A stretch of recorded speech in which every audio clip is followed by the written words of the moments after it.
Hi. In this video, I'm going to walk you through how to do a little bit of network analysis using the Gephi software package, as well as with Python. I'm going to be demonstrating with a dataset that comes from the China Biographical Database. This database contains biographies of over 400,000 people from Imperial China. And beyond just the biographies, it also contains information about the relationships between people. Now, I thought it would be interesting to show you an example from my own work because I think this better illustrates the utility of network analysis. So I'm going to show you an example of a collection of people who lived in China from around 1525 until the 1650s. I'm interested in studying the likely author of The Plum and the Golden Vase. This novel was probably written sometime in the late 16th century, although the exact date of composition isn't known. I'm interested in looking at a social network of people who might have known the author. So within the China Biographical Database, I searched for people who lived within this time period. And when I do that, I find that there are over 70,000 people who match this criteria. So I can also query who knew each other. And the China Biographical Database will return this relationship information. Now, I have done a little bit of filtering here because I'm interested in people who had positive relationships with each other. So if it seems unlikely that they would have written to each other, I have essentially removed the relationship from the dataset. So what ends up happening is I have a dataset that contains about 70,000 nodes and 12,325 relationships. So I'm going to show you how to load this information into Gephi and make a network visualization. I'll also show you very quickly how to load this into a Python script and do a little bit of analysis from there. Now, in order to use Gephi, you'll have to go to gephi.org and download the software. Now, unfortunately, Gephi hasn't been updated in a number of years, and it's a little bit out of date these days, but it is quite easy to use and it produces attractive results. So what we're going to do is we're simply going to download it and install it. I'm using a Windows computer, so I'm going to click Download Gephi for Windows and open up the exe. So I have this setup wizard. I'm going to accept, and I'll install it just where it suggests. And when it finishes installing, I can simply launch Gephi.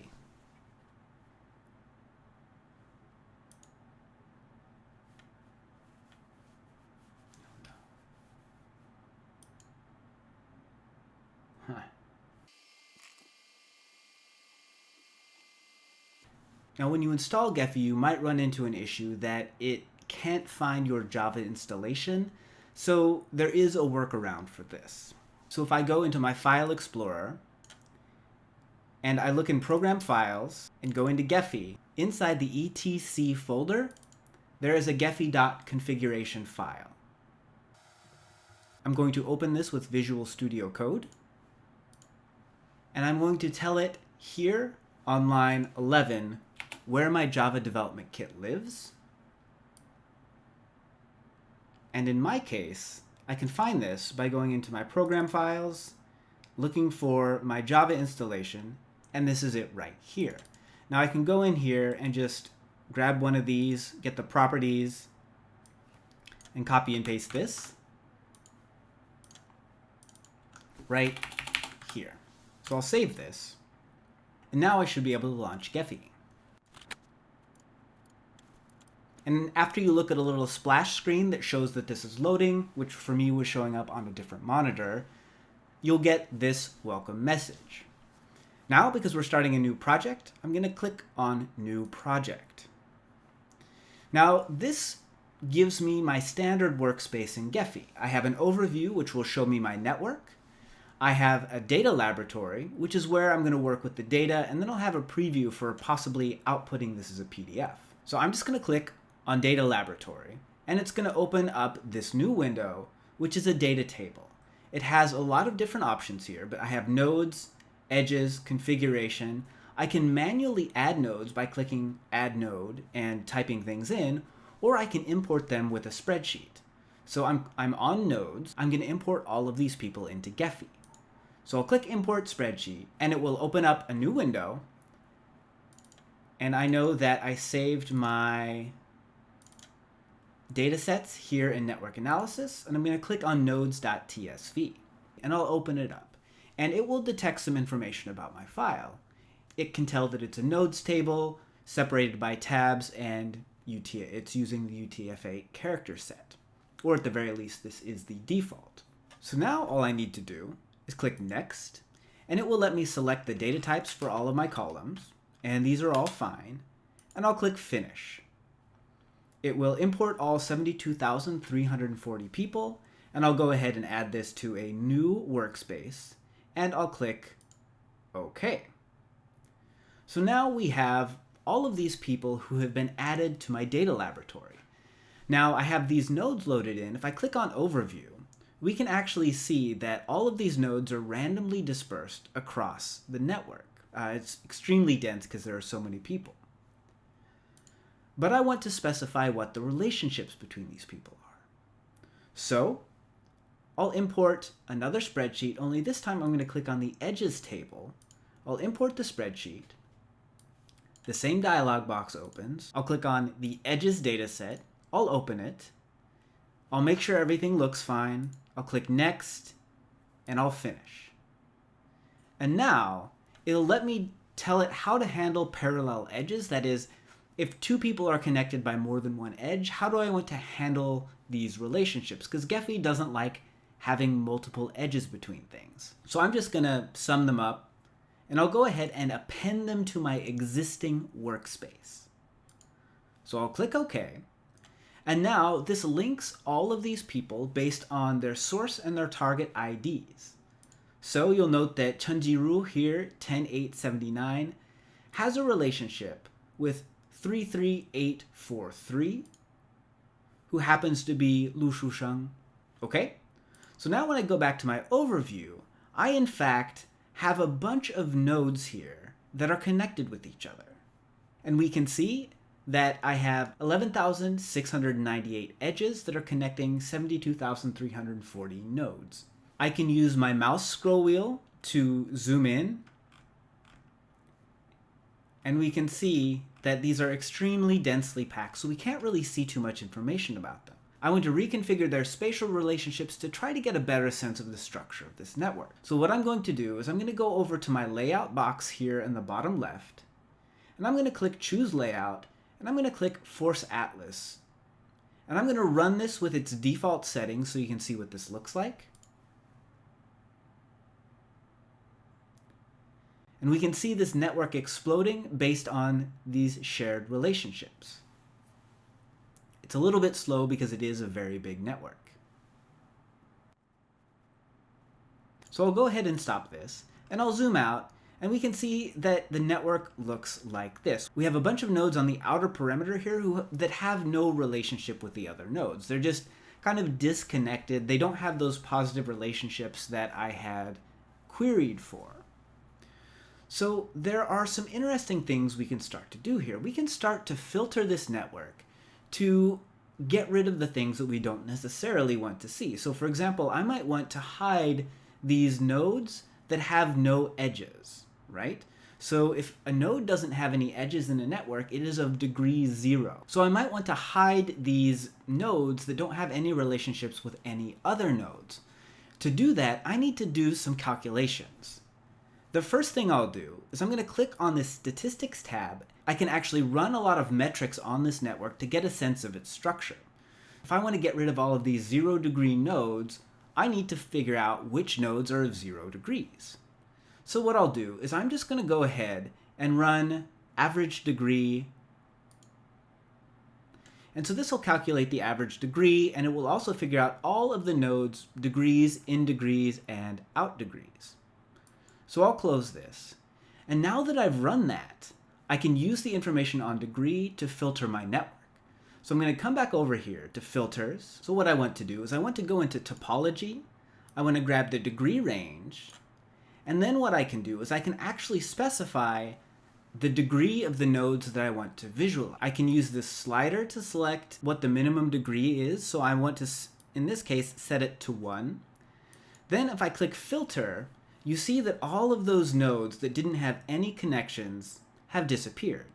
So I can zoom in now on the more central part of my network. And I have a button here that says center on graph that will try to put the network as best as it can in the center of the screen. So I'll still want to zoom in here a little bit so we can see this.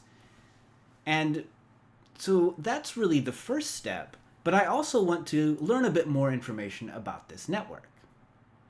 For example, so there are a lot of important network metrics that I might want to use to adjust the appearance of this network.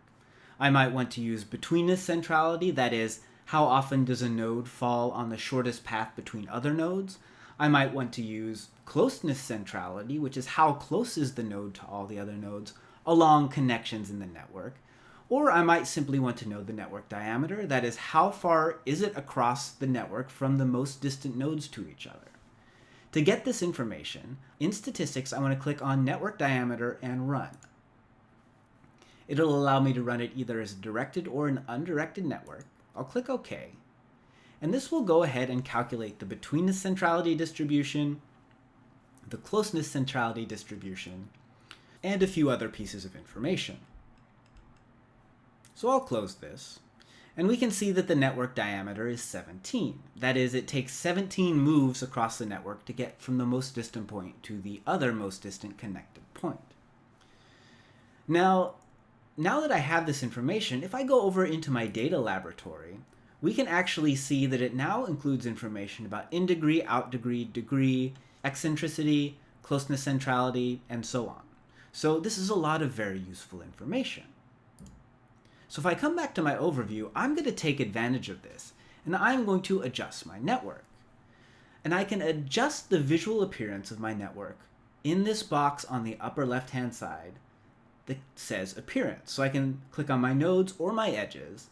This palette changes the color, these circles change the size, and I can change information about the labels. But the first thing I might want to do is I might want to adjust the size of my nodes based on, let's say, betweenness centrality. Here I can change the size of my nodes based on these calculated metrics.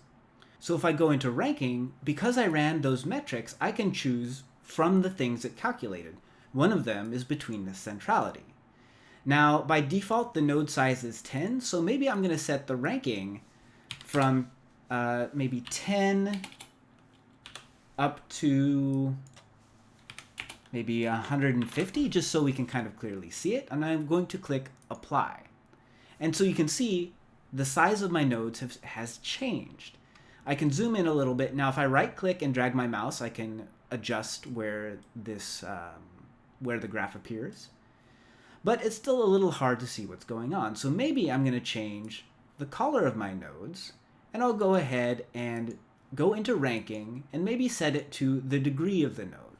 So low degree nodes are going to be closer to white, and high degree nodes are going to be closer to green. That is, the nodes with the most connections are going to be the darkest green. So I'll apply this, and now all of a sudden, our network is starting to shape up a little bit. Now, you can see there's actually a lot of overlap here where, we can't quite see what's going on. So what I'm going to do, I'm going to adjust the layout a little bit. So here what I can do is I can actually increase the scaling to get this to spread out more, and maybe I'll change this to 15, for example. And I'm also going to click Prevent Overlap, which will make sure that the nodes don't lie on top of each other. So if I click Run, now we can see that things are going to try to spread out. 15 wasn't enough, so maybe I'll up it to 100, and then I'll click on Run. Maybe that doesn't make much of a difference either, so maybe I'll say 500. Run. Oops. 500, and run. And now we can see that it's starting to spread out a little bit. I can also do things like use stronger gravity, which will make it collapse in on itself, but I'm interested in the densest part of this network, so let's let this expand a little bit and then take a look at it. So I'll stop it there. And so now I can see kind of the central core part of this network, the people who are most closely associated with each other, who are also important to the structure of the graph. There are other things that I can do here. I can try to identify communities in this graph using modularity. If I click on modularity over here in the statistics, it will ask me for some information. If I run this, it will again calculate these communities. And now what I can do is I can actually color my nodes based on the modularity class. That is, trying to color by community. So I'll apply this, and we can see there are some communities that have been detected here locally in this central part of the network. But who are these people? Well, if I want to kind of explore this and say, well, okay, what is this node? So I need to add labels. So to do this, I need to go back into my data laboratory, and I need to make sure that this label column is full. So to do this, I'm going to fill it with this name column. So I'm going to say copy data to other column, and I'm going to click on name, and then I'm going to copy the data from name to label. I'll click OK, and you see how that just filled itself out? Now I'm going to go back to my overview, and then what I want to do is I want to show my labels. So I can just click this T here, and that will go ahead and add the labels to all the nodes. So I can see, for example, that Ouyang De is an important person in this network. Wang Shizhen, who is one of my candidate authors for The Plum and the Golden Vase, is also very, very important. And so we can now explore this community of people, and we see that there are maybe 15 nodes that are significantly more important based on betweenness centrality compared to all the rest of them. Okay? There are a lot of other statistics we can run using Gephi, and we can really further refine this network should we choose, but I'll leave that to you for a little bit of exploration. Now, if we want to save this graph, if we click on Preview, it'll look like this. We can set a lot of settings on how this will appear. If I click Refresh, it will generate a PDF of my network. And here you can see we have a whole bunch of nodes on the outside that are actually hitting the edge of what it's able to display. So this particular network would require a little bit more playing around with that layout. So I might want to condense it a little bit, or I could come back over to Overview. I'm going to turn off these labels, and I might say, let's run this, but with stronger gravity. If I click Run, it'll start to collapse in on itself. And those nodes at the very edge of the network will start to come back in. I know they are very difficult to see here, but you can kind of see them migrating back towards the center. So I'll let this run for just a little bit longer.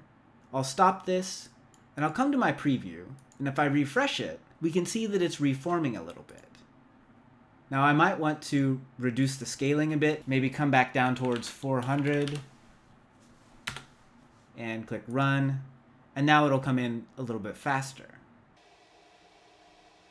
Now I'll stop, I'll go back to my preview, and refresh it.